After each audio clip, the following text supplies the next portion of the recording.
నిజంగా దెయ్యాలు ఉన్నాయా అనే ప్రశ్నకి గుజరాత్ జామ్నగర్ ప్రదేశంలో పైలట్ సిద్ధార్థ్ యాదవ్కి జరిగిన సంఘటననే ఉదాహరణగా చెప్తున్నారు అక్కడ ప్రజలు. జరిగి వారం కూడా కాలేదు, అప్పుడే అక్కడ ఊరు ప్రజలు పుకార్లు మొదలు పెట్టేశారు. ఇక ఏం జరిగిందంటే, ప్రాణత్యాగం చేసిన సిద్ధార్థ్ యాదవ్ కోసం ఎంత చెప్పుకున్నా తక్కువే. ఇక సిద్ధార్థ్ యాదవ్ తోటి పైలట్ తో కలిసి విమానం ఎగరేస్తూ ఉండగా విమానం మధ్యలోనే పాడైపోతుంది. ఇద్దరిలో ఒక్కరు మాత్రమే బ్రతకాలి. ఉన్న ఒక్క పారాసూట్ ని కూడా తోటి పైలట్ కి ఆదేశించి దిగిపోమని చెప్తారు. ఇక విమానాన్ని ఎక్కడ ప్రజలు లేని మధ్యకి తీసుకుని వెళ్లి ఇక దాన్ని కూల్చేస్తారు.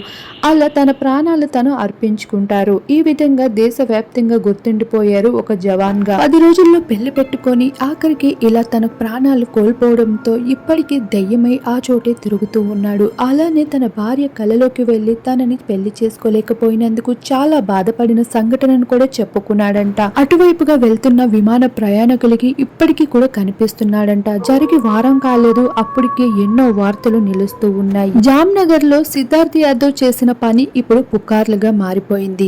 ఇక అటువైపుగా రోజు కూలి పని చేసుకొని అర్ధరాత్రి సమయంలో వచ్చి ఒక వ్యక్తికి సిద్ధార్థ్ వర్మ కనిపించి, నాకు దాహంగా ఉంది, కాస్త నీళ్ళిస్తారా అని అంటే, ఏంటి బాబు చూడడానికి చాలా బాగున్నావు, ఇంత అర్ధరాత్రి వేళ ఎవరు లేని ప్లేస్ లో ఏం చేస్తున్నావు, అంత దాహంగా ఉంటే రా, మా ఇల్లు పక్కనే ఉంది, కాస్త నీళ్ళిచ్చి పంపిస్తా అనడంతో ఇక అతని వెంటనే సిద్ధార్థ్ వెళ్ళడం జరుగుతుంది.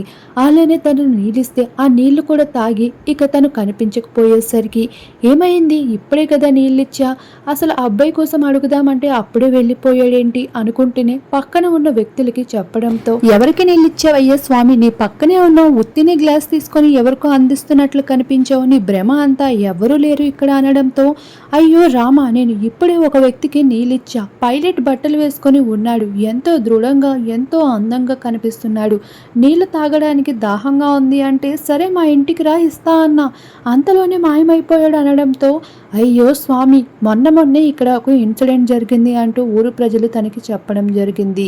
అయ్యో, ఈ 4 రోజులు నేను ఊర్లో లేకపోవడంతో ఇంత జరిగిందా అంటూ ఆ వ్యక్తి ఆశ్చర్యానికి గురైపోయాడు.